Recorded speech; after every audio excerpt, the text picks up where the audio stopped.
BJP present national incharge for women policies కి incharge అయిన వ్యక్తి తను కర్ణ గోపాల్ గారు.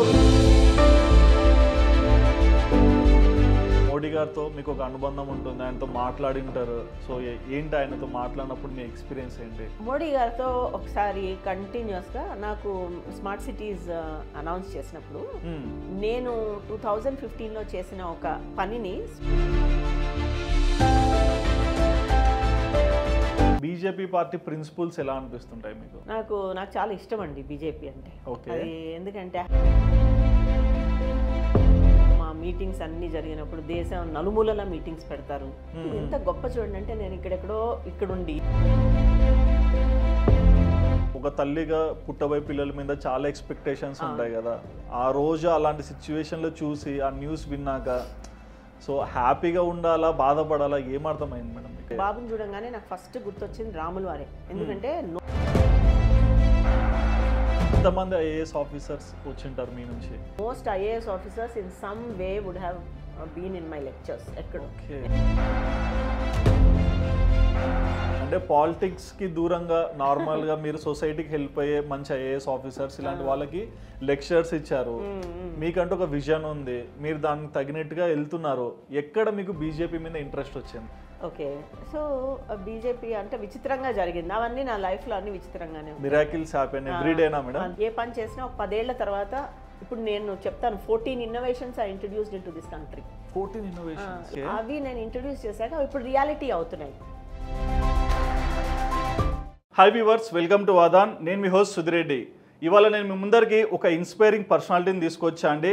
నిజంగా మేడం జర్నీ చూస్తే ఒక స్థాయి నుంచి ఈ రోజున్న స్థాయి కనుక కంపేర్ చేస్తే ఇంత లాంగ్ కూడా ఇంత సక్సెస్ఫుల్గా ఎలా ఎదగొచ్చని ప్రతి ఒక్కరు కూడా ఒక డౌట్ వస్తుంది. సో లైఫ్ కూడా ఎప్పుడు కామాస్తో వెళ్ళిపోతుండాల్సిందే తప్ప ఫుల్ స్టాప్ అయితే పెట్టకూడదు అనే దానికి ఒక ఎగ్జాంపుల్ అని చెప్పుకోవచ్చు. మనతో ఉన్నారు BJP present national incharge for women policies కి ఇన్ఛార్జ్ అయిన వ్యక్తి తను ఎవరో కాదండి, Karuna Gopal garu. So hi madam. Hi. So నేను మీ జర్నీని ఎప్పటి నుంచో ఫాలో అవుతున్నాను. అండ్ బేసిక్గా ప్రతి ఒక్కరు లైఫ్ సైకిల్ కూడా ఒక చోట స్టార్ట్ అవుతుంది. బట్ మన హార్డ్ వర్క్ కానీ మన సక్సెస్ మన లక్ ఇవన్నీ తీసుకెళ్ళి ఒక స్టేజ్లో పెడుతుంది. సో మా అందరికీ మీరు తెలుగు వాళ్ళు అనేది కూడా తెలియదు కొంతమందికి, sorry to say this.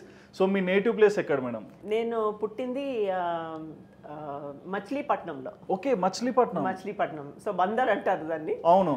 So నేను యాక్చువల్లీ తెలుగు అమ్మాయినే. ఓకే. అయితే నా పేరు కరుణ గోపాల్ అవడంతో ఆ గోపాల్ అనేది అందరూ దాన్ని చూసి మోస్ట్లీ తమిళనాడు నుంచేమో అనుకుంటారు. ఓకే. అనుకొని ఈవిడికి తెలుగు రాదేమో అనుకుంటారు. ఒక్కొక్కసారి నన్ను ఢిల్లీలో చూసి ఈవిడ సౌత్ ఇండియన్ అనుకోరు.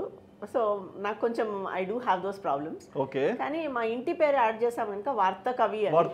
సో కొద్దిగా ఓకే తెలుగు ఆవిడ అని అనుకోవచ్చు. మచిలీపట్నంలో పుట్టిన మీరు ఎడ్యుకేషన్ అంతా ఎక్కడ చేశారు? ఫాదర్ ఒక ఐఏఎస్ ఆఫీసర్. మా ఫాదర్ ఎలాంటి వాళ్ళు అంటే మీరేమి అంటే నా పిల్లలు ఆయనకి చాలా వ్యక్తిగతంగా చాలా పైకి వచ్చిన ఆయన. అంటే ఆయన ఏం చేసేవారంటే ఐఏఎస్ అంటే అది గొప్ప కాదు, అంతకుముందు తను చేసినవి కూడా అనమాట. ఆయనకు ఒక 13 గోల్డ్ మెడల్స్ ఉండేవి. 13 గోల్డ్ మెడల్స్ మ్యాథమెటిక్స్ లోను, ఇంటర్నేషనల్ లా, క్రిమినల్ లా, వాటిలో అన్నిటికీ కలిపి అలా ఉండేది. ఢిల్లీలో లా స్కూల్లో లా కాలేజ్లో టీచ్ చేస్తూ ఉన్నప్పుడు he got selected for IAS. Okay. Father. So ఆయన అనుకోవడం ఏంటంటే ఆయన కూడా ఒక చిన్న కుగ్రామంలో పుట్టారు. అప్పుడేం వసతులు ఉండేవి కావు కదా. సో అలా ఎక్కడో స్ట్రీట్ లైట్స్ కింద చదవడము ఇవన్నీ మనం పుస్తకాల్లో చదువుతాం, కానీ మా ఫాదర్ కి నిజంగా జరిగింది అది. సో ప్రతి ఒక్కటి కూడా ఆయన ఫేస్ చేశారు. సో అది తెలుసుకుని తను ఏం చేశారంటే మా పిల్లలకి నా జీన్స్ ఉన్నాయి, వాళ్ళు ఎలాగన్నా పైకి వస్తారు అనేసి మమ్మల్ని తెలుగు మీడియం స్కూల్లో పెట్టారు. Telugu medium school? అందరం తెలుగు మీడియం స్కూల్. అది కూడా మీకు ఒక ఇంట్రెస్టింగ్ న్యూస్ ఏంటంటే రాజ్ భవన్ స్కూల్ అని తెలుసు కదా, రాజ్ భవన్ రోడ్ లో. అవునవును. ఆ స్కూల్ కి మా అందరినీ పంపించేవారు. మేము ఎలా వెళ్ళేవాళ్ళము, మా పని వాళ్ళు ఇంట్లో డొమెస్టిక్ హెల్ప్ ఉంటారు కదా, వాళ్ళ పిల్లలతో కలిపి మేము చేతులు పట్టుకుని అందరం ఆ స్కూల్కి వెళ్ళేవారు. So I studied in Telugu medium school. Telugu medium school A class వరకు చదువుకున్నారు? సో నేను 6th వరకు చదువుకున్నాను. 6th స్టాండర్డ్ వరకు. అయితే అప్పట్లో ఏమైందంటే మా తాతయ్య అంటే మై మదర్స్ ఫాదర్, ఆయన he was a very renowned brilliant man. Okay. ఆయన ఏంటంటే he was a very renowned doctor. Doctor. He was a psychiatrist and ఆయన ప్రతి దేశంకి వెళ్ళి ఒక హయ్యర్ డిగ్రీ తెచ్చుకునేవారు. He was MD in chest medicine, MD in psychiatry, MD in ophthalmology. Okay. అయితే ఆయన ఫ్రీడమ్ ఫైటర్. సో మచిలీపట్నంలో ఎట్లుండేదంటే మా ఇల్లు, మా తాతగారు వాళ్ళ కజిన్ బ్రదర్ పట్టాభి సీతారామయ్య గారు. ఓకే. మీకు పట్టాభి సీతారామయ్య గారు తెలుసు కదా, ఆయన ఫ్రీడమ్ ఫైటర్. ఆయన ఎంత లెవెల్కి ఎదిగారంటే మీకు తెలిసే ఉంటుంది. కాంగ్రెస్లో ఆ టైంలో మన కాంగ్రెస్ అంటే ఇప్పుడు కాంగ్రెస్ కాదు, అప్పటి కాంగ్రెస్ అంటే మనం అందరం ఫ్రీడమ్ కోసం, ఇండియాకి ఫ్రీడమ్ కోసం మనం ఫైట్ చేసిన వాళ్ళు అనమాట. వాళ్ళలో ప్రముఖుడు ఈయన చాలా. మా తాతగారి కజిన్ బ్రదర్ ఆయన. Okay, relative. సో ఇంట్లోనే ఉండేవారు. మా అమ్మేమో బాబాయ్ అంటూ వాళ్ళతోనే ఉండేది బేసిక్గా. సో ఆయన సంపాదించిందంతా ఈ ఫ్రీడమ్ ఫైట్కి మా తాతగారు మొత్తం ఏం చేశారు అంటే స్పెండ్ చేసేసారు మొత్తం అక్కడ. పట్టాభి సీతారామయ్య గారు ఎంత పెద్ద ఆయనంటే సుభాష్ చంద్రబోస్ ని ప్రపోజ్ చేశారు ఏంటి అంటే ప్రెసిడెంట్ ఆఫ్ కాంగ్రెస్ లాగా. అయితే వారి పేరు వద్దు అని మా గాంధీ గారు ఈయన పేరు ప్రపోజ్ చేశారు. అంత సీనియర్ ఆయన. అయితే మీకు ఇంకోటి ఇంట్రెస్టింగ్ ఫ్యాక్ట్, మోడీ గారు వెళ్ళినప్పుడు నార్మల్గా ఈ ప్రధాన మంత్రులు వీళ్ళు వెళ్ళినప్పుడు ఈ మాట్లాడరు ఈ విషయాలన్నీ. ఆయన స్పీచ్ లో ఈయన పేరు తీసుకున్నారంట, పట్టాభి గారు. సో ఆంధ్రాలో వాళ్ళందరూ సర్ప్రైజ్ అయిపోయారు. Because he is the founder of Andhra bank also. Okay. Andhra bank మనకి ఎవరు, ఆయనే కదా పెట్టించింది. మేమంతా ఇప్పుడున్న టెక్నాలజీకి ఎవరో ఒకరు పెట్టింటారు అనుకున్నాం కానీ అంత తరోగా మేము వెళ్ళలేదు. సో నేను అనేది ఏంటంటే అట్లాంటి ఫ్యామిలీలో అక్కడ పుట్టాము. అయితే మా ఫాదర్ ఏం చేశారంటే ఇదే మామూలుగా తెలుగు నా జీన్స్ అని అనుకున్నారు. మమ్మల్ని అందరినీ తీసుకెళ్లి తెలుగు మీడియం స్కూల్స్లో పెట్టారు. మా తాతయ్య బ్రిటిష్ ఇన్ఫ్లుయెన్స్ ఉంది ఆయనకి. బ్రిటిష్ ఇన్ఫ్లుయెన్స్ ఎందుకంటే మరి ఫ్రీడమ్ ఫైటర్స్ కదా ఆ టైంలో. ఏమైందంటే బ్రిటిష్ వాళ్ళని చూడడం, ఆయన ఇంటర్నేషనల్గా చదువుకొని వచ్చారు కదా. ఆయన వచ్చి మమ్మల్ని చూసి ఏంటి పిల్లలు ఇంగ్లీష్ రాదు గవర్నమెంట్ స్కూల్కి వెళ్తున్నారు అనేసి ఆయనేమో మమ్మల్ని కాన్వెంట్లో పెట్టండి అని మా ఫాదర్తో ప్రెషర్ పెట్టారు. ఆ పాటికి damage has been done, like in the sense మేము వెళ్ళి రోజరీ కాన్వెంట్లో టెస్ట్కి అపియర్ అయితే డిస్క్వాలిఫైడ్. ఓన్లీ తెలుగు వచ్చి కాబట్టి disqualified. Can you imagine? So అప్పుడు స్టాన్లీ అని ఇంకొంచెం తక్కువ లెవెల్లో ఉన్న స్కూల్లో పెట్టారు. పెడితే most of the teaching was done in Telugu in that school. So sare kinda mida padi mottaనికి బట్ చదువులో మాత్రం we were as a sharp everybody in my family. అంటే ఎంత మంది మేడం మీరు? మేము నలుగురం అండి. సో ఫస్ట్ అక్క, తర్వాత అన్నయ్య, తర్వాత నేను, తర్వాత చెల్లెలు. Okay, my akka has published 14 books. She's an author and she's a scholar actually. 6th standard వరకు తెలుగులో చదివి మేమందరం వాళ్ళు 10th వరకు చదివారు. ఓకే, 10th వరకు తెలుగు మీడియం. సో తర్వాత my brother is an IAS officer. So ఆ తర్వాత నేను మరి లాస్ట్ 20 years ఐఏఎస్ ఆఫీసర్స్ కి చదువు చెప్పాను నేను మసూరిలో, ఇక్కడ అన్ని చోట్ల. మా చెల్లెలు is a psychotherapist. She is highly successful internationally. She is done enormous work అన్నమాట. అండ్ మీరు ఒక మాట అన్నారు కదా నేను చదువు చెప్పానని చెప్పి. సో బెంగళూరులో ఉన్నప్పుడు మీరు లెక్చరర్ అయ్యారు కదా? లేదండి, నాకు ఏమైందంటే నేను యాక్చువల్లీ మెడిసిన్ మీద కొంచెం ఇంట్రెస్ట్ ఉండేది. సో నేను మెడిసిన్కి నేను రాస్తుంటే అప్పుడు ఏమైందంటే అంతకుముందు 2 years ముందు నాకు ఒక ఆపరేషన్ జరిగి ఆపరేషన్ టైంలో కార్డియాక్ అరెస్ట్ వచ్చింది. వచ్చి పోనీ జస్ట్ కార్డియాక్ అరెస్టే కాదు, తర్వాత పోస్ట్ ఆపరేటివ్ కాంప్లికేషన్స్ చాలా వచ్చాయి. సో ఇది 14 years of age. So post operative complications వచ్చాక ఇంకప్పుడు నన్ను గాజు బొమ్మలాగా చూడడం మొదలు పెట్టారు మా ఇంట్లో. Princess. So no let her నడవద్దు కరుణ, ఎక్కువ చదవద్దు. నేను ఇలా బుక్ ఓపెన్ చేస్తే మా అమ్మ వచ్చి ఎందుకు మా చదవడం అవసరం, హుసేన్ పడుకోవాలి అట్లా. సో అయితే మరి మెడిసిన్ అంటే కష్టపడాలి కదా. అవును. సో అప్పుడు మెడిసిన్లో సీట్ వచ్చినా కూడా మా ఫాదర్ వద్దనేశారు. ఏంటి అంటే this no point, this girl should not strain herself. So అప్పుడు నేను జెనెటిక్స్లో చేరాను, BSc genetics. So genetics also is a very interesting subject కదా.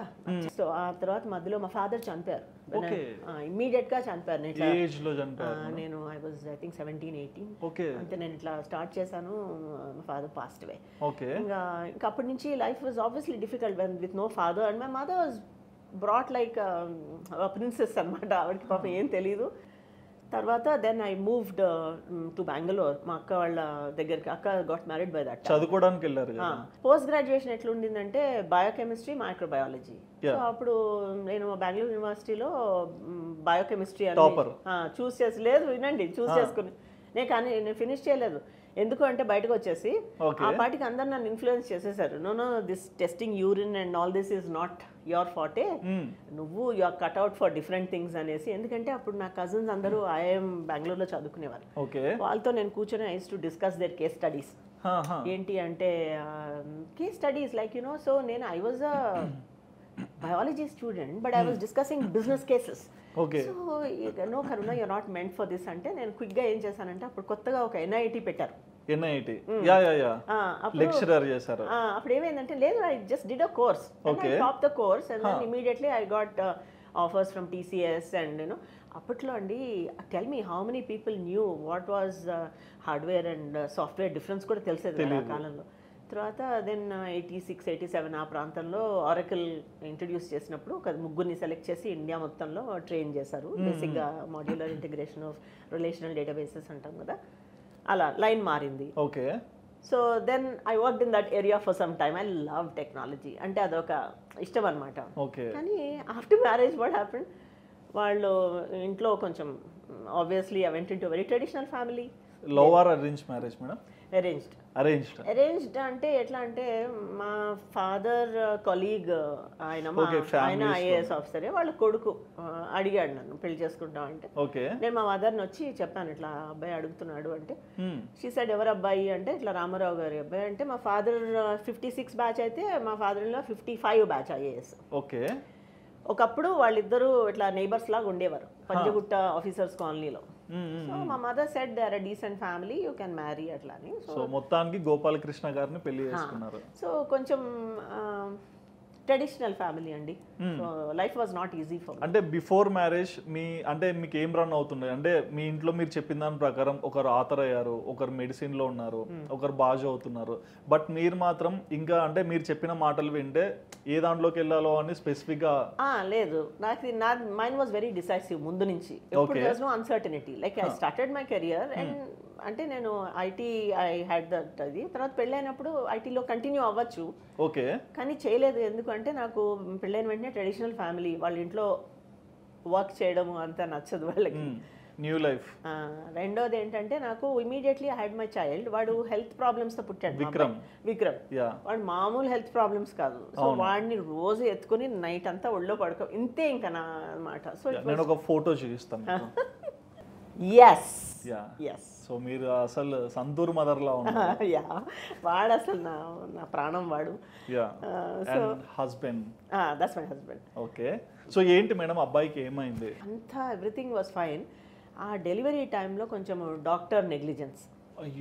అప్పుడు ఏమైందంటే బ్రెయిన్ అంటే it's a very medically explain చేయాలి అంటే I had a situation called placenta previa. So placenta previa అప్పుడు ఏమవుతుందంటే తొందరగా immediately they have to do a surgical intervention and quickly బేబీని తీసేయాలి.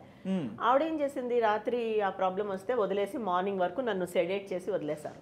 సో నాకేమైంది, నేను పెయిన్స్ అనుభవిస్తున్నాను, పొద్దున బాబుకి ఆక్సిజన్ లేకుండా అయిపోయింది. మార్నింగ్ వచ్చి పుట్టంగానే హీ వాజ్ బ్లూ కలర్, అంటే దేర్ వాజ్ నో ఆక్సిజన్ ఉండదు. సో హైపాక్సిక్ కండిషన్ లో బ్రెయిన్ డ్యామేజ్ అయింది. సో దాంతో ఏమైందంటే ఆటిజం వచ్చింది. సో యాక్చువల్లీ వాడు ఎంత బ్రిలియంట్ అండి. ఆర్టిస్టిక్ పిల్లలు ఆర్ వెరీ బ్రిలియంట్.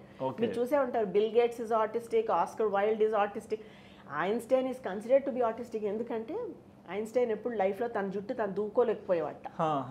మ్యాథమెటికలీ అన్నీ తెలుస్తున్నాయి కానీ. సో ఆర్టిస్టిక్ పిల్లలు ఆ బ్రిలియంట్. సో వీడు చిన్నప్పటి నుంచి హైపర్ యాక్టివ్ ఉండేవాడు. 2 ఏళ్లకి ట్రెపీజియం ఐడెంటిఫై చేస్తాడు వాడు, అంత బ్రిలియంట్ వాడు.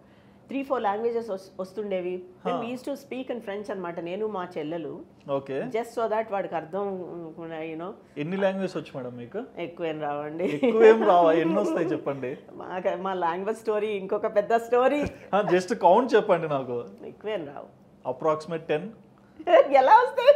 రావా అంటే మీరు ఫ్రెంచ్ దగ్గరికి వెళ్ళారు కదా, తెలుగు, తమిళ్, హిందీ, మలయాళం ఇట్లా తీసేస్తే. లేదు, but I can understand from the nuances. అంటే నువాన్సెస్ తెలియకపోవచ్చు, but contextually I can understand what people are saying. అంతే తప్ప నాకు అంత ఎబిలిటీ లేదు.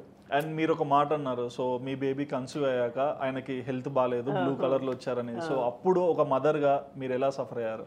అమ్మో, అసలు ఇది మామూలు సఫరింగ్ కాదు కదా. సో అలాంటి సిచ్యువేషన్ లో మీరు ఎలా గెయిన్ అయ్యారు అండ్ అప్పుడు ఎలా మీరు అవన్నీ అర్థం చేసుకున్నారు? అసలు ఒకసారి చూడండి, నాకు ఎప్పుడు ఏమనిపిస్తుంది అంటే, నా కెరియర్ స్టార్ట్ అయినప్పుడు చాలామంది అంటుండేవారు, ఈమె ఎంత రేజర్ షార్ప్ అంటే షీల్ బికమ్ అనదర్ ఇంద్రనుయి అనేవారు. సో ఇట్స్ నాట్ ఇది నాకు తెలుసు. I know people even now say if she had continued in the corporate line she would have been ఇంద్రనుయి or she would have been Ram Charan. Ram Charan అని మీకు తెలీదు, ఒక మంచి కోచ్ ఉంటాడు, he's the highest paying. Hero తెలుసు. రామ్ చరణ్ అని ఇంటర్నేషనల్లీ నోన్ మోటివేషనల్ స్పీకర్. ఆయన ఒక గంట మాట్లాడితే మామూలుగా ₹1,00,00,000 ఛార్జ్ చేస్తాడు అట్లా. సో నేను మేబీ 1999లో నేను ఒక 45-minute లెక్చర్కి ₹1,00,000 తీసుకునేదాన్ని 1999లో. సో అది ఎప్పుడు సంగతి. సో ఏంటంటే I had that ability. So అంటే ఒక ఏమీ అవసరం లేకుండా అట్లా మాట్లాడడం అనమాట. కానీ అన్నీ వదిలేసుకొని అన్నీ వదిలేసి ఆ బాబుని చూడటం మొదలు పెట్టాను అంతే. ఇంకా I left everything. I couldn't careless. Me brain లో ఇంకా ఏం రన్ అవ్వట్లేదు. ఏం లేదు, నాకు బాబే. అది ఇంకా వాడే నా ప్రాణం లాగా. వాడికి రోజుకు ఒక పేరు పెట్టడము. రోజుకొక పేరు వాడికి అయ్యో ఎన్నో. మేము పిలిచే పేరు విక్రమ్, మరి మీరేమంటారు? నేను చాలా చెప్తాను, చిట్టి బఠానీ. చిట్టి బఠానీ ఏదో బాగుందండి పేరు. చాలా ఉన్నాయి వాడికి రకరకాలు. ఓకే. అయ్యో అసలు డప్పల పచ్చి అని పేరు పెట్టాను. డప్పల పచ్చి తెలీదు. మళ్ళా వాడిని ముద్దులు చేసేదాన్ని, అచ్చలవి బచ్చలవి అంటే ఏంటో పిచ్చి పిచ్చి మాటలు అనమాట. But I still love that boy. But నాకు ఒక క్వశ్చన్ మేడం, అంటే ఒక తల్లిగా పుట్టబోయే పిల్లల మీద చాలా ఎక్స్పెక్టేషన్స్ ఉంటాయి కదా. ఆ రోజు అలాంటి సిచ్యువేషన్ లో చూసి ఆ న్యూస్ విన్నాక సో హ్యాపీగా ఉండాలా, బాధపడాలా, ఏమర్థమైంది మేడం మీకు? ఇప్పుడు వాడు పుట్టినప్పుడు పర్ఫెక్ట్ ఉన్నాడండి. ఇన్ఫాక్ట్ బాబుని చూడంగానే నాకు ఫస్ట్ గుర్తొచ్చింది రాములు వారే. ఎందుకంటే నోస్ షార్ప్గా ఉంది. ఓకే. ఆ నోస్ చూసి ఏంటి రాముడు ముక్కులాగా ఉంది అనుకున్నా. అంటే ఇమాజిన్ వాడు ఎంత బ్లెస్డ్ సోలో మా అబ్బాయి.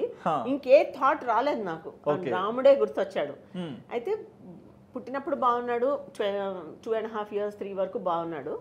బట్ నాకు బాబుని చూసినప్పుడల్లా హీఈస్ ఆర్టిస్టిక్ అని మైండ్లో వచ్చేది. ఎందుకు అంటే నేను నా పెళ్లి కాకముందు I went to America on scholarship.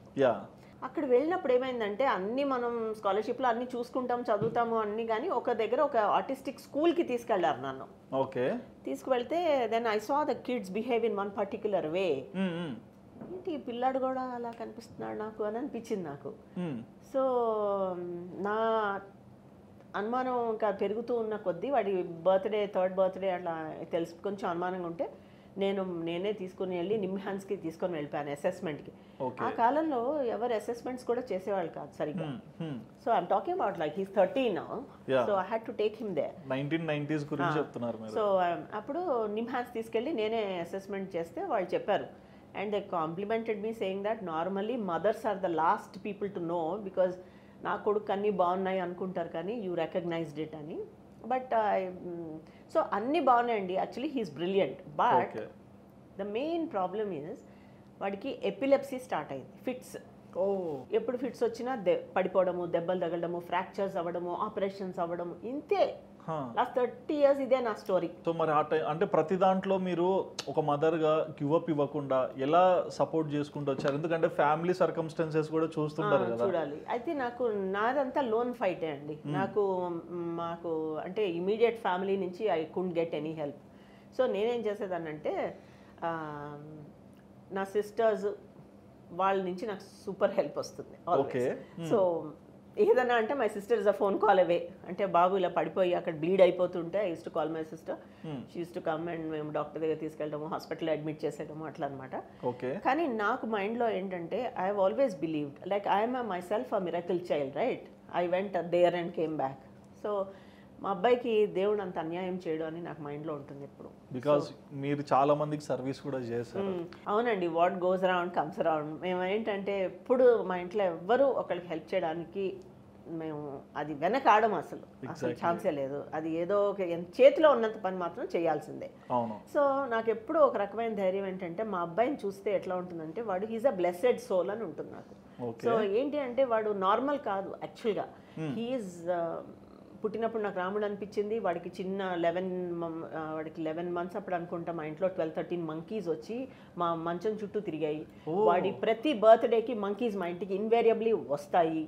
తర్వాత నేను హోమం చేస్తే నాకు హనుమంతుడు ఫుల్ ఫామ్ లో కనిపిస్తాడు. అన్నీ ఉన్నాయి నా దగ్గర, ఫొటోస్ ఉన్నాయి. సో నాకు చాలా మంది చెప్పారు మీ అబ్బాయిని చూస్తే నాకు సడన్ గా సాయిబాబాలా కనిపిస్తాడని. ఇంకా రకరకాలు జరిగాయి అనమాట. And miracle started happening in my life.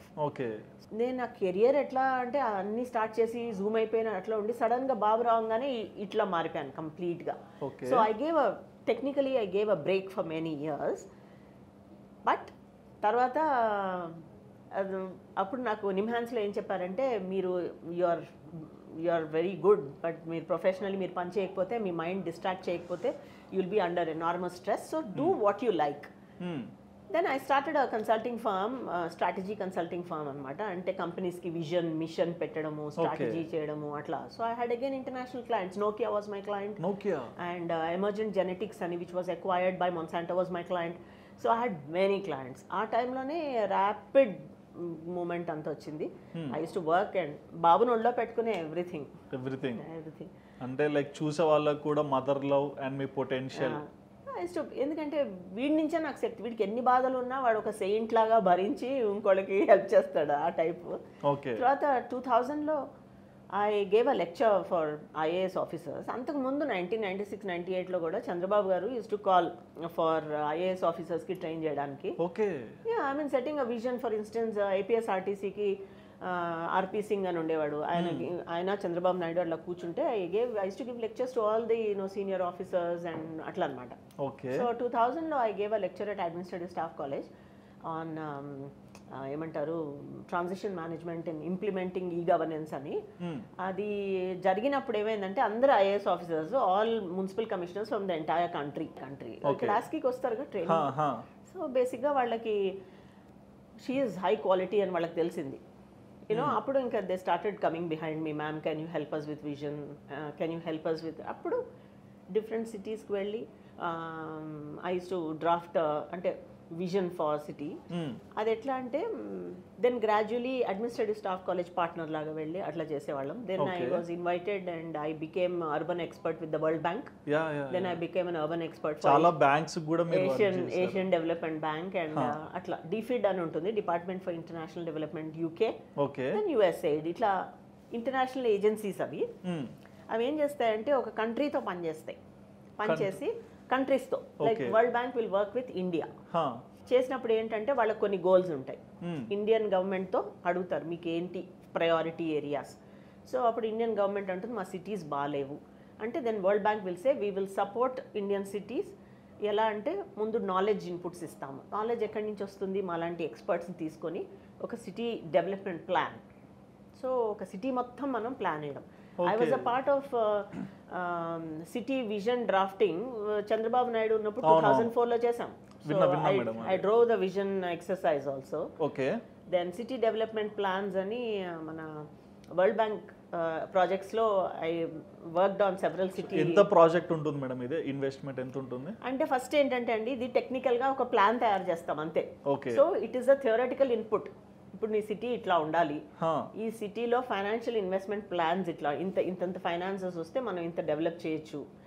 తర్వాత వాటర్ ఇన్ఫ్రాస్ట్రక్చర్కి ఇంత అవసరము, రోడ్స్కి ఇట్లా అనేసి మనం ఏంటంటే ఒక ఓవరాల్ పర్స్పెక్టివ్ ఇస్తాం. ఇన్ని స్లమ్స్ ఉన్నాయి ఇక్కడ, మనం హౌసింగ్ ఇట్లా ప్లాన్ చేయాలి. అవన్నీ ఒక ప్లాన్ చేశాక మన చేతిలో ఒక ప్లాన్ ఉంటుంది. ఈ ప్లాన్ ఏం చేస్తారు అంటే వెళ్ళి గవర్నమెంట్ ఆఫ్ ఇండియాకి ప్రజెంట్ చేస్తారు. చేస్తే వాళ్ళు కొద్దిగా డబ్బు ఇస్తారు, వరల్డ్ బ్యాంక్ కొద్దిగా డబ్బు ఇస్తుంది. తర్వాత దెన్ వాళ్ళు కూడా కొద్దిగా పెట్టి సిటీని మనం ప్లాన్ చేయడం అనమాట. ఇప్పుడు మన హైటెక్ సిటీ ఎట్లా వచ్చింది? ఇట్లాగే వచ్చింది. ఈ ప్లాన్ వల్లే ఒక సిటీ బయట మనము సిటీని ఎక్స్టెండ్ చేసి ఒక హైటెక్ సిటీ పెట్టుకొని అక్కడంతా ఐటీ ఇన్ఫ్రాస్ట్రక్చర్ ఇన్వెస్టర్స్ వస్తుంటారు, డెవలప్మెంట్ ముందరికి వెళ్తుంటుంది అట్లా అనమాట. సో ఏంటంటే చాలా బ్యూటిఫుల్ గా టెక్నికల్ ప్లానింగ్ అది. నువ్వు కాంటూర్స్ ఆఫ్ ద సిటీ అనుకోండి.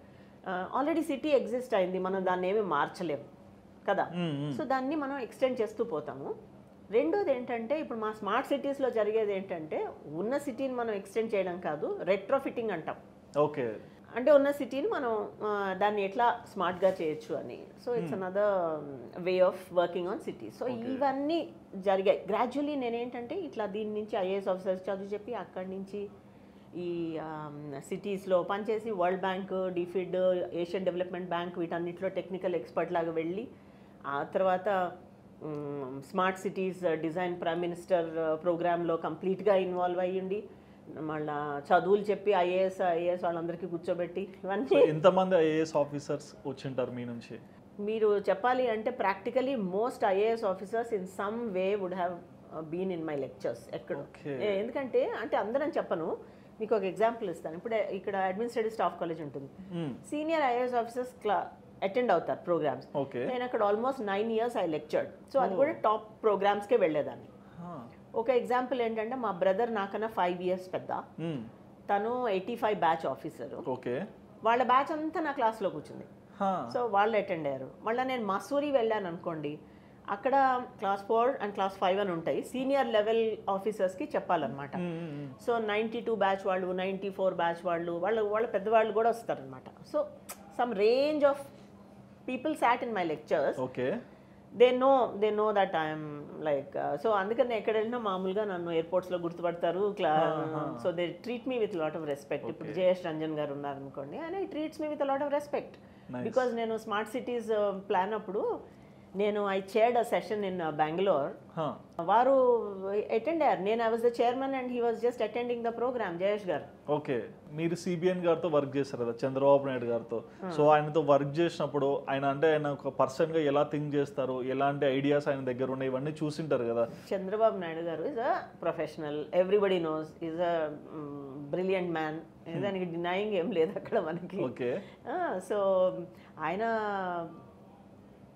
విజనరీ. ఎట్లా అంటే ఇప్పుడు అందరితో ఎట్లా పని చేయించాలి, మనకి ఆ గోల్ ఏంటి, అది ఎలా రీచ్ అవ్వాలి, మంచి అడ్వైజర్స్ ని పెట్టుకునేవాడు. అది ఒక స్కిల్లే. ఒక తెలివైన వాళ్ళని పెట్టుకొని వాళ్ళు చెప్పిన విజన్, లేకపోతే ఆయన ఉన్నప్పుడే కదండి మెకెన్జీ అవన్నీ వచ్చింది. సో హీ న్యూ దట్ నేను చీఫ్ మినిస్టర్ అంటే నేను డెలివర్ చేయాలి, నాకు అడ్వైజర్స్ మంచి వాళ్ళు ఉంటే దిల్ సెట్ అ గోల్. అప్పుడే కదా ఆయన విజన్ డ్రాఫ్ట్ తయారు చేసింది కూడా మెకెన్జీ వాళ్ళతోనే. సో ఆయనకి ఏంటంటే sharp and very hard working. లేకపోతే క్లాస్లో కూర్చోవడం ఏంటండి నాతో పాటు, ఐ మీన్ ఐఏఎస్ ఆఫీసర్స్తో పాటు ముందు నాకు మరీ చెన్నారెడ్డి ఇన్స్టిట్యూట్లో ఆయన ఫస్ట్ ఇట్లా కూర్చునేవారు ఐఏఎస్ ఆఫీసర్స్ నేను లెక్చర్ ఇచ్చినప్పుడు. సో అంత ఇది ఉంది. మీరు బీజేపీలోకి ఎందుకు ఎంటర్ అయ్యారు మేడం? అంటే పాలిటిక్స్కి దూరంగా నార్మల్గా మీరు సొసైటీకి హెల్ప్ అయ్యే మంచి ఐఏఎస్ ఆఫీసర్స్ ఇలాంటి వాళ్ళకి లెక్చర్స్ ఇచ్చారు, మీకంటూ ఒక విజన్ ఉంది, మీరు దానికి తగినట్టుగా వెళ్తున్నారు. ఎక్కడ మీకు బీజేపీ మీద ఇంట్రెస్ట్ వచ్చింది? ఓకే, సో బీజేపీ అంటే విచిత్రంగా జరిగింది. అవన్నీ నా లైఫ్లో అన్ని విచిత్రంగానే మిరాకిల్స్ హ్యాపెన్ ఎవ్రీ డేనా మేడం? అదేం ప్లాన్ అయ్యానండి. నిన్ను కూడా ఎక్కడో ఎవరో అడిగారు, ma'am how did you plan అంటే, నేను actually I don't plan much, కానీ నేను చేసే పని మాత్రం పర్ఫెక్ట్గా చేస్తాను, అది మాత్రం ఉంది. సో దాంతో opportunities come to a person who does well and is also thinking ahead. నాకేంటంటే ఏ పని చేసినా ఒక 10 ఏళ్ల తర్వాత, ఇప్పుడు నేను చెప్తాను 14 innovations I introduced into this country. 14 innovations ఇప్పుడు మీకు చూపిస్తాను కూడా అవి ఏంటో. అవి నేను ఇంట్రడ్యూస్ చేశాక అవి ఇప్పుడు రియాలిటీ అవుతున్నాయి ఈ గవర్నమెంట్, బీజేపీ గవర్నమెంట్ లో. ఓకే, సో అయితే నేను అప్పుడు ఏమైందంటే నేను ఇట్లా పని చేస్తున్నాను కదా, అప్పుడు లాట్ ఆఫ్ ఇండస్ట్రియలిస్ట్ ఒకసారి 2014 జనరల్ ఎలక్షన్స్ ముందు పీయూష్ గోయల్ గారు, మన వెంకయ్యనాయుడు గారు వీళ్ళందరూ వచ్చి ఒక పెద్ద బీజేపీ మీటింగ్ పెట్టి వాళ్ళు మాట్లాడుతున్నారు. నేను ఫ్రంట్ లో కూర్చున్నాను, నేను some few industrialist, Shekar Reddy అని ఇప్పుడు సిఐఏ హెడ్, అందరం కూర్చున్నాం. ఓకే, ఆ లెక్చర్ అయిపోయాక వెంకయ్యనాయుడు గారు ఇట్లా దిగి వస్తుంటే శేఖర్ రెడ్డి వీళ్ళందరూ వెళ్ళి, ఏంటి సార్ ఇట్లాంటి ఆవిడని మీరు పార్టీ బయట ఎట్లా పెట్టారు, షీఈస్ బ్రిలియంట్ అండ్ ఆవిడ she has to be in the party లాగా అట్లానే సార్. ఓకే, అంటే ఆయన ఏమా ఇంట్రెస్ట్ ఉందా అంటే నేను ఏం మాట్లాడలే అసలు, అంటే నాకేం తెలీదు. తర్వాత ఒక వారం అయ్యాక అనుకుంటా మళ్ళీ ఒక కాల్ వచ్చింది ఆఫీస్ నుంచి, వచ్చి కలవమని. సో అప్పుడు నేను చెప్పాను, నాకు I don't come from a family of politicians అండి, కానీ I know in my own capacity the kind of work I have done, పెద్ద impact. Like for instance you tell ఈ రిఫార్మ్ చేద్దాము, మనం ఇది చేద్దాము అంటే ఒక IAS officer over lunch if I tell అక్కడ 5,000 పీపుల్ ఉన్నారు ఆ కమ్యూనిటీలో, వాళ్ళకి వాటర్ లేదు అంటే ఆయన అన్నాడు వాటర్ సప్లై కష్టం మేడం, వాళ్ళు డబ్బులు పే చేయలేకపోతున్నారు ఈచ్ కనెక్షన్కి ఒక 1,200 అంటే దాన్ని మేము బ్రేక్ చేసి మంత్లీ ఇంత కట్టండి అని ఓవర్ లంచ్ చెప్తే ఆయన చేసి 5,000 పీపుల్కి చేసి నెక్స్ట్ మంత్ నాకు కాల్ చేసి మ్యామ్ ఇట్స్ డన్ అని. So over discussion, over just మనం ఒక మాటతో ఇన్ని మార్పులు చేయగలుగుతున్నాం కదా. Because I worked on water sector reforms, I was a part of Delhi Jal board water reform. So ఇంత కంట్రీలో ఇన్ని రకాలు చేసాం కదా. If in a political party that has great potential for the country, అది అక్కడ చేరితే ఇంకా ఇంపాక్ట్ బాగుంటుంది అనేసి డిసైడ్ అయిపోయి ఐ జాయిన్. సో ఒక ప్రెస్ మీట్ పెట్టి నన్ను ఇండక్ట్ చేస్తాను. ఇంట్లో చెప్పారా బిఫోర్ జాయినింగ్? లేదండి. ఓకే, వాళ్ళకు కూడా సర్ప్రైజా? అంటే సర్ప్రైజ్, మా హస్బెండ్ అసలు సపోర్టివ్గా కాదు, తనకి అసలు అసలు అసలు కాదు, పాలిటిక్స్ అంటే ఇంట్రెస్ట్ లేదు, అసలు లేదు. And so he was upset, but it doesn't matter. I mean you can't please everyone, right? So మా ఇంట్లో then that's it, nobody said anything. They said Karuna has always been on her own, and so it's good, I'm happy. మరి BJP పార్టీలోకి వచ్చే ముందు మీ idea ఏముందా madam? అంటే నేను ఏం చేయాలనుకుంటున్నాను, ఇది మళ్ళీ పాలిటిక్స్లో మనం ఏ స్టేజ్ వరకు వెళ్తాము, ఇవన్నీ థింక్ చేశారా? లేదండి, ఎక్కువ ఏమీ ఆలోచించలేదు యాక్చువల్లీ. ఎందుకంటే నేను ఎక్కువ ఆలోచించాను, ఆనెస్ట్గా చెప్తాను. ఓకే. ఎందుకంటే హౌ లైఫ్ ప్యాన్స్ అవుట్. ఇప్పుడు మనం ఏదో ఇప్పుడు ఫర్ ఇన్స్టెన్స్ నాకు ఇచ్చిన పోస్ట్ నేను చేరేటప్పుడు క్రియేట్ చేసి ఇచ్చారు నాకు.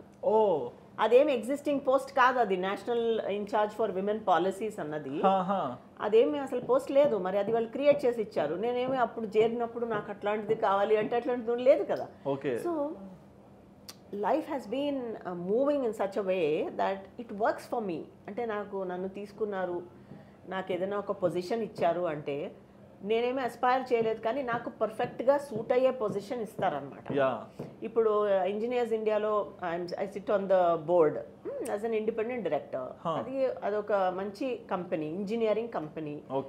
పెద్ద పెద్ద రిఫైనరీస్ కడతాము వరల్డ్ ఓవర్. మరి అలాంటిది నాకు అలాంటి పొజిషన్ ఇచ్చారు.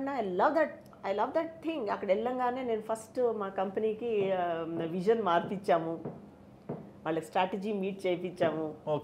తర్వాత ఎవ్రీ స్ట్రాటజీలో I'm a part of discussion and all that. So things move in a very nice way for me.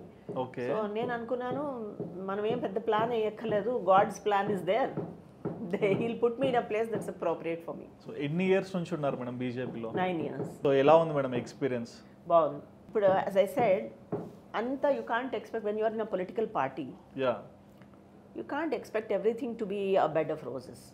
Okay, నేను నా ప్రొఫైల్ మీరు చూసే ఉంటారు.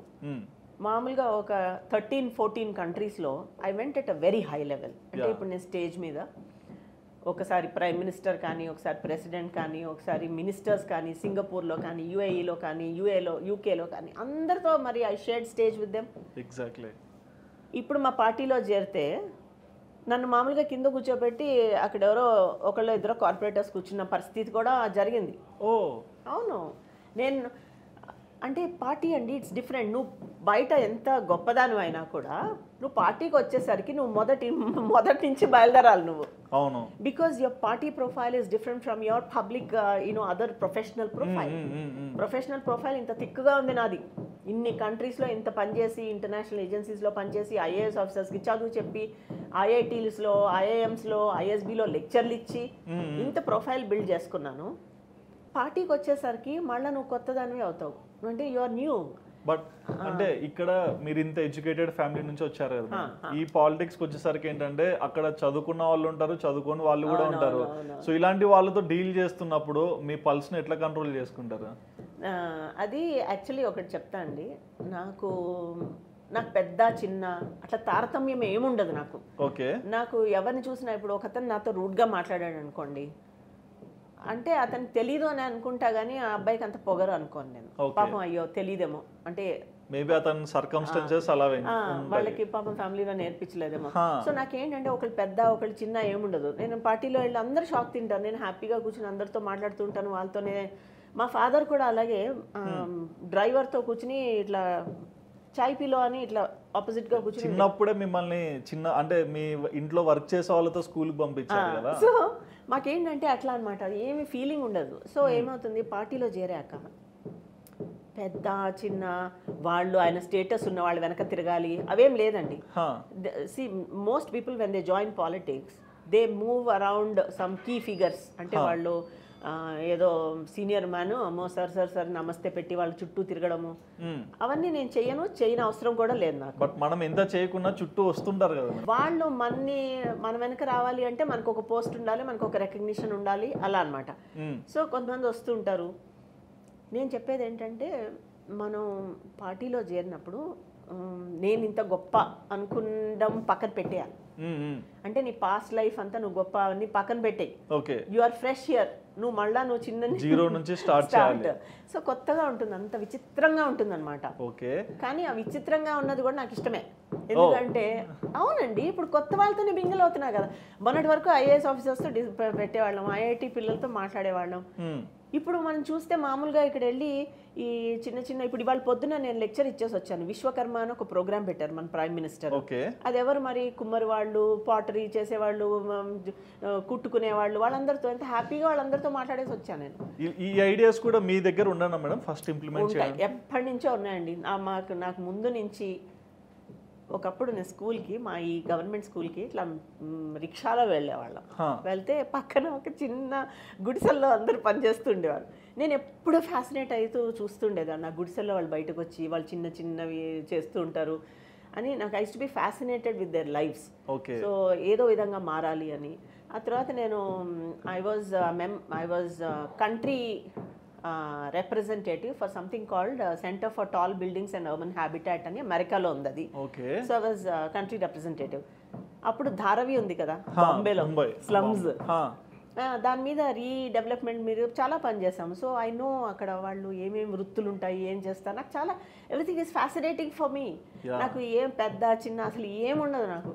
సో నేను అందరితో మిక్స్. నాకు ఐఎమ్ హ్యాపీ, యూనో పార్టీలో ఎవరితో కలిసినా ఏమైనా కూడా ఐఎమ్ హ్యాపీ. అందరు అక్క అక్క అని పిలుస్తారు. So that's another beautiful thing in the party, right? And ఇంకోటి మేడం, అంటే బీజేపీలో ఉన్నారు కాబట్టి మోడీ గారితో మీకు ఒక అనుబంధం ఉంటుంది, ఆయనతో మాట్లాడి ఉంటారు. సో ఏంటి ఆయనతో మాట్లాడినప్పుడు మీ ఎక్స్పీరియన్స్ ఏంటి? మోడీ గారితో ఒకసారి కంటిన్యూస్గా నాకు స్మార్ట్ సిటీస్ అనౌన్స్ చేసినప్పుడు నేను 2015లో చేసిన ఒక పనిని నేషనల్ బెస్ట్ ప్రాక్టీస్ లాగా అవార్డ్ చేశారు. అంటే అనౌన్స్ చేసి అది అవార్డ్ లాగా ఇచ్చారు. అప్పుడు మోడీ గారికి నేను అది ఎక్స్ప్లెయిన్ చేయాల్సి వచ్చింది. అది ఎలా చేశాను అంటే, మన స్మార్ట్ సిటీస్ ప్రోగ్రామ్ అనౌన్స్ చేసేటప్పుడు బెస్ట్ ప్రాక్టీస్ అని అనౌన్స్ చేసి కింద 6,000 మంది కూర్చున్నారు విజ్ఞాన్ భవన్లో.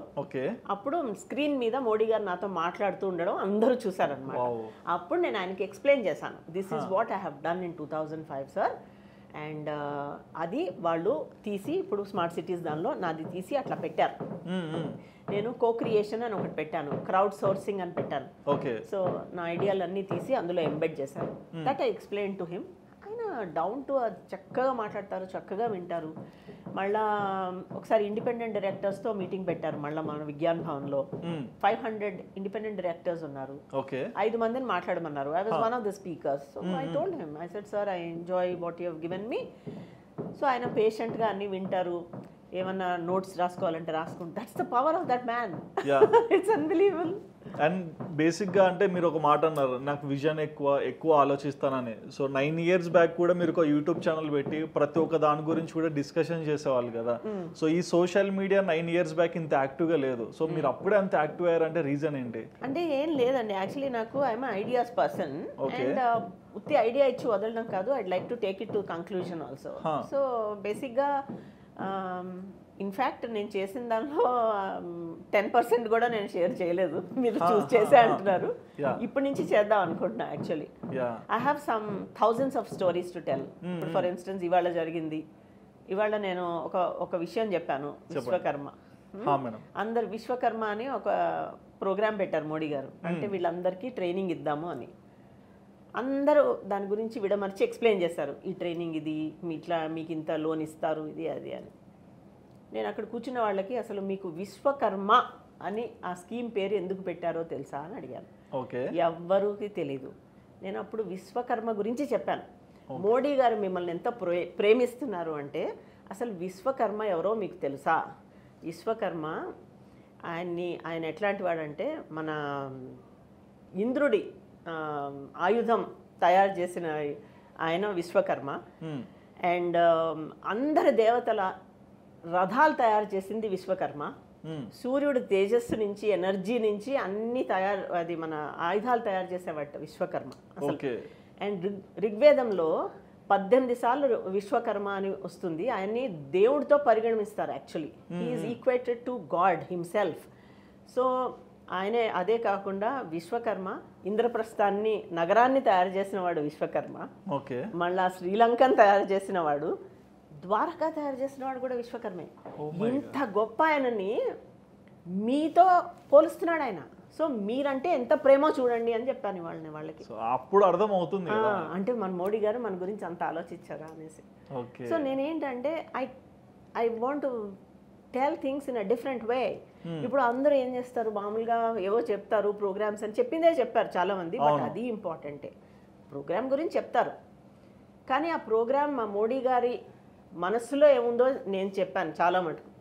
అలాగా ప్రతిదీ మీరు ఆడవాళ్ళకి ఆయన ఏం ప్రోగ్రామ్ పెడితే నేను దానికి ఒక ఆధ్యాత్మికం ఎలిమెంట్ తీసి దానికి కనెక్ట్ చేసి చెప్పగలుగుతా. Super. And BJP party principles ఎలా అనిపిస్తుంటాయి మీకు? నాకు చాలా ఇష్టం అండి బీజేపీ అంటే. అది ఎందుకంటే I have absolutely highest order respect.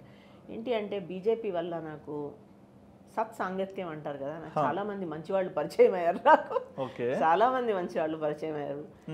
మా మీటింగ్స్ అన్నీ జరిగినప్పుడు దేశం నలుమూలల మీటింగ్స్ పెడతారు. ఎంత గొప్ప చూడండి అంటే నేను ఇక్కడుండి వేరే దేశాలకు వెళ్ళేదాన్ని. Hyderabad to Amsterdam, Hyderabad to France, ఇంతే తప్ప ఇండియాలో ఒక దేవభూమి నువ్వు అక్కడికి వెళ్ళావా, ఉత్తరాఖండ్ వెళ్ళావా, ఒక కామాఖ్య అమ్మవారిని చూసుకున్నావా, పూరి జగన్నాథ స్వామిని చూసుకున్నావా? ఇవన్నీ ఎవరు కల్పించారు? నాకు బీజేపీనే కల్పించింది కదా. మా మీటింగ్స్ ఒకరోజు ఉత్తరాఖండ్లో పెడతారు, లేకపోతే అస్సాంలో పెడతారు, లేకపోతే కంచి కామాక్షి అమ్మవారిని చూసేందుకు తమిళనాడులో పెడతారు. అసలు ఎంత అదృష్టం అంటే నాకు చేరినప్పటి నుంచి I'm in a very good, అంటే ఐఎమ్ సేఫ్ హ్యాండ్స్. అండ్ నేను ఆస్పిరేషన్ ఇదేదో చేయాలి అట్లా ఉండదు నాకు ఆ రోజు చక్కగా అన్ని బాగా జరిగితే చాలు, నాకు మోర్ దెన్ ఎనఫ్. అండ్ అలాగే నేను అనుకున్న దానికన్నా 10 ఎక్కువే జరుగుతుంది నాకు. కాశీ విశ్వనాథ్ అంటే నాకు విచిత్రంగా జరిగాయి అనమాట. ఏమైందంటే ఒకసారి ఒక ప్రోగ్రామ్ పెట్టారు, అందరూ బీహార్ వెళ్ళాలి, 200 మంది బీహార్ వెళ్ళాలండి. మాకు ఒక లిస్ట్ వచ్చింది మా విమెన్ లీడర్స్ అందరూ వెళ్ళాలి అని. సో అందరు ఎయిర్పోర్ట్స్ చూశాను, అందరివి బీహార్లో ఉన్న ఎయిర్పోర్ట్స్. నా ఒక్కదాంది మాత్రము వారణాసి ఎయిర్పోర్ట్ వచ్చింది. సో నేను అన్నది ఏంటంటే అది ఇట్స్ లైక్, సో విశ్వనాథుడు నన్ను పిలుస్తున్నాడు. So I went to Varanasi. So present మీరు బీజేపీ ఉమెన్స్కి పాలసీస్కి ఇన్ఛార్జ్గా ఉన్నారు కదా. సో ఇక్కడ తెలంగాణలో చూస్తే ఉమెన్స్కి కొంచెం సేఫ్టీ అనేది అటు ఇటుగా ఉంది.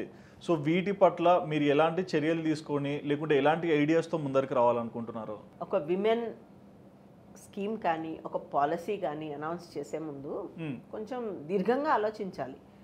ఒక ఎగ్జాంపుల్ ఇస్తాను. ఇప్పుడు విమెన్ ఫ్రీ బస్ ట్రావెల్ పెట్టారు. ఓకే, ప్రైమా ఫేసి అంటే చూడంగానే చాలా మంచిది అనిపిస్తుంది కదా, ఫ్రీగా ఎక్కుతున్నారు తిరుగుతున్నారు అన్ని బాగుంది అనిపిస్తుంది. కానీ యాక్చువల్లీ లాంగ్ రన్లో అది పనికిరాదు. మీరు లాంగ్ రన్ ఎందుకు, ఇప్పుడే మీరు చూస్తున్నారు ఆడవాళ్ళు జుట్టు పట్టుకుని కొట్టుకుంటున్నారు. ఆ తర్వాత అక్కడ మగవారు వాళ్ళ ప్లేస్లోకి వస్తున్నారని వాళ్ళకి కోపంగా ఉంది. తర్వాత కండక్టర్స్తో గొడవ పడిపోతున్నారు. ఇవన్నీ ముందు ఆలోచించకుండా రష్లో అనౌన్స్ చేసిన కైండ్ ఆఫ్ పాపులిస్ట్ ప్రోగ్రామ్స్ అంటాం మనం ఇవి. ఇంతకుముందు మేము అరవింద్ కేజ్రీవాల్ గారు కూడా ఇటువంటి ప్రయత్నాలే చేశారు. ఇవేమి నడవండి. ఇదేంటంటే దీర్ఘంగా ఆలోచిస్తే ఇలాంటి ప్రోగ్రామ్స్ని మనం they are not successful programmes అంటాం. పైన ఓహో బాగుంది ఆహా బాగుంది అనుకుంటాం, లోపలికి వెళ్ళేసరికి రకరకాల ప్రాబ్లమ్స్ వస్తాయి. So safety is also an issue. వాళ్ళు కొట్టుకుంటున్నారు, ఆ తర్వాత మెంతో గొడవ పడుతున్నారు. అది so it's not a good thing. ఇప్పుడు మనకి జరిగే విషయాలు. ఇంతకుముందు కూడా మనకి క్రైమ్ రేట్ పెరిగింది అని మీరు చూసే ఉంటారు. పోలీస్ డేటా నుంచి కనుక్కున్నది ఏంటంటే మనకి 12% మన తెలంగాణలో అండ్ హైదరాబాద్ స్పెషలీలో బాగా క్రైమ్ రేట్ పెరిగిపోయింది. ఓకే, దానికి మీరు ఆలోచించి ఒక ప్రణాళికలు తీసుకురావాలి. కానీ ఏవో సూపర్ఫిషియల్ కాస్మెటిక్ సొల్యూషన్స్ ఇస్తే సరిపోదు. అప్పుడు మనకి మన వెటనరీ డాక్టర్ రేప్ అయినప్పుడు కూడా మనం చూస్తే ఇక్కడ స్ట్రీట్ లైట్స్ అవేమీ లేవు మనకి, adequate number of street lights are not there. So that's the reason why it happened in such అంటే హీనస్ క్రైమ్. అయితే మనకి అంత సేఫ్టీ కూడా సరిగా లోతుగా ఆలోచించి మహిళలకి ఏది బాగుంటుంది అన్నది కూడా సరిగా చేయట్లేదు. ఇంకొక ఇంపార్టెంట్ థింగ్ మీరు ఇవాళ చూసే ఉంటారు, extreme level of insensitivity in handling women. ఒక స్టూడెంట్ని మొత్తం జుట్టు పట్టి ఈ పోలీస్ విమెన్ ఆ అమ్మాయిని ఆపడానికి వెళ్ళి జుట్టు పట్టి మొత్తం ఈడ్చుకొని వెళ్ళి కింద పడేశారు. That's a very wrong way to deal with women. విమెన్కి యాక్చువల్లీ ఇప్పుడు రీసెంట్గా పోలీస్ రిఫార్మ్స్లో కూడా మనం చేయవలసినవి ఏంటంటే సెన్సిటివిటీ మనం అంటే police should be trained in human aspects and human aspects of dealing with people. మీరు అలా నిర్దాక్షిణ్యంగా లాగేసి ఓకే వాళ్ళు యాజిటేట్ చేస్తున్నారు అయితే నువ్వు is that the way to stop. So sensitivity లేదు, వాళ్ళకి ట్రైనింగ్ ఇవ్వాలి. కొన్ని state governments have introduce that. ఇప్పుడు మన ఉత్తరప్రదేశ్లో ఆయన శక్తి అనే ఒక ప్రోగ్రాం పెట్టారు యోగి ఆదిత్యనాథ్. అందులో ఆయన మొత్తం పోలీస్ వాళ్ళని అసలు ఎలా డీల్ చేయాలి, ఆడవాళ్ళతోనే కాదు మగవాళ్ళతో కూడా how you have to deal with them అని. నువ్వు వాడు మహా తప్పు చేస్తే నిర్దాక్షిణ్యంగా తీసుకెళ్ళి బుల్డోజర్ మాత్రమే మనం వింటున్నాం, కానీ కేర్ఫుల్గా డీల్ చేయడం కూడా ఆయన నేర్పిస్తున్నారు. So these are the important things. So సడన్గా వెళ్ళి ఏదో పాలసీ అనౌన్స్ చేసేస్తే మహిళలకు సరిపోదండి. అండ్ మనకి యాప్స్ ఉన్నాయి అంటారు, అది ఎంతమందికి తెలుసు యాప్స్ ఉన్నట్టు? యాక్చువల్గా సేఫ్టీ యాప్స్ ఉన్నట్టు ఎవరికి తెలుసు? అంటే కొంతమంది చదువుకోని వాళ్ళు కూడా ఉంటారు, వాళ్ళకి తెలియదు కదా. సో అదేంటంటే ఒక విధంగా మనం చాలా కేర్ఫుల్గా లోతుగా ఆలోచించి ప్రతి విమెన్ స్కీమ్ కూడా లోతుగా ఆలోచిస్తే తప్ప వాళ్ళు సరిగా అనౌన్స్ చేయలేరు. ఇప్పుడు తెలంగాణలో అది నేను అనుకోవడం అది వైఫల్యం చెందిందనే అనుకోవాలి. That this free bus travel prima facie is good, బాగుంది అనుకుంటాం, కానీ సరిగ్గా మేనేజ్ చేయగలిగి బస్ నంబర్స్ పెంచలేదు, వాళ్ళకి సరిగా ట్రైనింగ్ ఇవ్వలేదు. వీళ్ళకి ఇటు సైడ్ సిటిజన్స్ కూడా సరిగ్గా చెప్పాలి, తల్లి మీకు అవసరం ఉంటేనే ట్రావెల్ చేయలేకపోతే లేదు. ఇవన్నీ you can't jump in to a policy. So it's like populist, ఏదో ఎలక్షన్ టైంలో మనం విన్ అయిపోదాం అనౌన్స్ చేసేద్దాం. కాంగ్రెస్ ఎప్పుడు అంతే కదండి. అంటే మీరు బీజేపీలో ఉన్నారనా లేకుంటే ఒక ఫిమేల్ గా మీరు చెప్తున్నారా? లేదండి, నేను బీజేపీ పొలిటికల్ గా కూడా కాదు, కానీ ఒక మహిళ సైడ్ నుంచి చూసామన్నా కూడా there's no proper planning. So proper planning లేనప్పుడు ఇవన్నీ వైఫల్యం చెందుతాయి. మరి ప్లానింగ్ ఎందుకు లేదు అంటే అక్కడ పొలిటికల్ రీజన్ వస్తుంది. నువ్వు గవాల్ని ఏదో అనౌన్స్ చేసేస్తావు, అది పాపులర్ అయిపోతుంది, అందరూ మాట్లాడేసుకుంటారు, 4 ఓట్లు పడిపోతాయి. 4 కాదు, అన్ని ఓట్లు పడిపోతాయి. సో బేసిక్ గా మీరు బీజేపీ పార్టీలో 9 years నుంచి ఉన్నారు అండ్ ఎప్పుడు మాకు ఢిల్లీలో కనిపిస్తుంటారు, ఎక్కడికి వస్తుంటారు, నేషనల్ మీడియాలో కూడా వస్తుంటారు కదా. సో మీరు పొలిటికల్ ఎంట్రీ ఏమన్నా ఇచ్చే అవకాశం ఉందా? చూడండి, మా పార్టీ ఎలాంటిది అంటే యాక్చువల్లీ మా లీడర్సే డిసైడ్ చేస్తారు. అంటే పీపుల్ సిట్టింగ్ ఇన్ ఢిల్లీ వాళ్ళు ఏంటంటే ఓకే నీకు అర్హత ఉందా, నీకు ఆ స్తోమత ఉందా, నీకు ఆ తెలివితేటలు ఉన్నాయా, అవన్నీ ఆలోచించి వాళ్ళు మనకి కరెక్ట్గా చెప్తారనమాట. వాళ్ళే అనౌన్స్ చేస్తారు. ఏంటి అంటే Karuna garu tomorrow you have to jump into the fray అంటే I will jump into the fray. So you are ready? I'm ready. Okay, I'm ready. ఇప్పుడు నాకు మీరు అలా తెలిసే ఉంటుంది, చెప్పండి మేడం. చాలా మందికి నేను తెలుగు అమ్మాయినని తెలీదు, నేను ప్రజల్లోకి ఎక్కువ కలవలేదు, ఎందుకంటే పాలసీ ఇవన్నీ మనం కూర్చొని టెక్స్ట్ అంటే డెస్క్ వర్క్ అది. అవును. సో చాలా మందికి తెలీదు, కానీ మంచి పని చేసిన వాళ్ళకి చాలా త్వరగా తెలిసిపోతారు కదా ప్రజలు. ఎగ్జాక్ట్లీ. ఏముంది, మనం ఏమి దండోరా వేయక్కర్లేదు కదా, నేను ఇది చేశాను అని. నా గురించి గూగుల్ చేసినా తెలుస్తుంది, నా గురించి మంచిగా మాట్లాడుకునే వాళ్ళు చెప్తారు. సో వర్డ్ ఆఫ్ మౌత్ వల్ల ఒక లీడర్ వచ్చారంటేనే ఆటోమేటిక్ గా బయోగ్రఫీలు రాస్తారు, దానిలో మంచి చెడు అన్ని కనిపిస్తాయి కాబట్టి. సో అందులో ఏం హైడ్ అండ్ సీక్ ఉండదు. So the party asked me to contest, I will contest. ఎందుకంటే మా మోడీ గారికి women, successful women, hard working women, progressive women వీళ్ళందరూ ఇష్టము. బట్ ఎందుకు మేడం అంటే సారీ టు ఇంటరప్ట్, బీజేపీలో ఎక్కువగా లేడీస్ కనిపించారు, పొలిటీషియన్స్ సైడ్ చూసుకుంటే ఎక్కువ మంది లేరు. అంటే ఇప్పుడు పార్టీలో ఎట్లా ఉంటుందంటే అండి, మా పార్టీ ప్రోత్సహించినా కూడా ఇప్పుడు మనకి క్వాలిటీ లీడర్స్ కూడా సరిగా ముందుకు రావాలి. ఇప్పుడు ఫ్యామిలీలో మనం పాలిటిక్స్ దాకా వెళ్ళక్కర్లే మనము. నేను మొన్న ఐఐటి డైరెక్టర్తో మాట్లాడుతున్నాను, ఐఐటి ఢిల్లీ. ఆయన ఏం చెప్పాడు అంటే, మాకు చూడండి విత్ ప్రైడ్ హీ సెడ్, మాకంతా విమెన్ స్టూడెంట్స్ ఉన్నారు, అందరూ టాపర్స్ అంటే. నేను బయటికి వెళ్ళాక మరి ఎంతమంది ఉద్యోగాలు చేస్తున్నారు అంటే హీ హ్యాడ్ నో ఆన్సర్. బయటికి వెళ్ళాక ఆ డిగ్రీలు పట్టుకొని ఇంట్లో కూర్చుంటున్నారు మోస్ట్ ఆఫ్ దెమ్. అవును. సో అది ఇంకా అలాంటిది మామూలు ఉద్యోగానికే వెళ్ళని వాళ్ళు పాలిటిక్స్లో ఎక్కడొస్తారు? సో అది కొంచెం ఇట్స్ డిఫికల్ట్. మొన్నటి వరకు బీజేపీలో మేబీ ఆడవాళ్ళని ప్రోత్సహించారు అని మనకు తెలియదు, కానీ మోడీ గారు వచ్చాక మాత్రం జరుగుతుంది. ఎగ్జాంపుల్ మీరే. బాగా జరుగుతుందండి. మా క్యాబినెట్ మినిస్టర్స్ని చూడండి, వాళ్ళ పోర్ట్ఫోలియోస్ చూడండి, అందరినీ పిక్ చేయడము తీసుకురావడం. ఎవరో అన్నారు మీకు వాళ్ళకి ట్రైనింగ్ లేకపోయినా ఆ ఏరియా ఎందుకు ఇచ్చారు అంటే they'll pick up on the job అన్నాడు. That's the power of women అని. సో ఆయనకు అంత నమ్మకం ఉంది కనుక ఇన్ఫ్యాక్ట్ మా పాలసీ అండ్ రీసెర్చ్లో మోడీ గారే చెప్పారట, నడ్డా గారితో చెప్పారంట, మనం పాలసీస్ అంతా మనకి మినిస్ట్రీస్ నుంచి వస్తున్నాయి, అవి అక్కడి నుంచి ఎందుకు రావాలి, మనకి ఇంత పెద్ద విమెన్ ఫోర్స్ ఉంది కదా పార్టీలో, create a post, let somebody occupy that post అని. So they gave me that post. Okay, so thank you so much madam. అంటే మీ టైం మాకు ఇచ్చి మీ గురించి చాలా విషయాలు షేర్ చేసుకున్నందుకు. Thank you. సో ఓవరాల్గా మిమ్మల్ని ఇంతవరకు సపోర్ట్ చేసే మీ ఫ్యామిలీ మెంబర్స్ అయినా, పొలిటికల్ పరంగా ఉన్న మీ చుట్టూ ఉన్న ఫ్రెండ్స్ ఆర్ సమ్ పీపుల్ అయినా సరే, సో వాళ్ళకి మీరు ఏమైనా చెప్పాలనుకుంటున్నారా? నన్ను సపోర్ట్ చేస్తున్నారు కనుక నన్ను కంటిన్యూస్గా సపోర్ట్ చేయమనే చెప్తున్నాను. నా గురించి మంచి మాటలు చెప్పండి, నాకు మంచి జరిగితే అందరికీ మంచి జరుగుతుందని చెప్తాను. Okay, thank you so much madam. So చూసారు కదండి, కరుణా గోపాల్ గారు తన లైఫ్ స్టోరీ, అంటే ఎక్కడ మొదలయ్యారు, ఈరోజు ఎక్కడ దాకా వచ్చారు, ప్రతి ఒక్కరు కూడా చాలా చక్కగా చెప్పారు కదా. మరి ఈ ఇంటర్వ్యూ చూసాక మీకు ఏమనిపించిందో మీ ఒపీనియన్ తప్పకుండా కమెంట్ సెక్షన్లో మెన్షన్ చేయండి. And please do subscribe our channel Aadhan for more updates.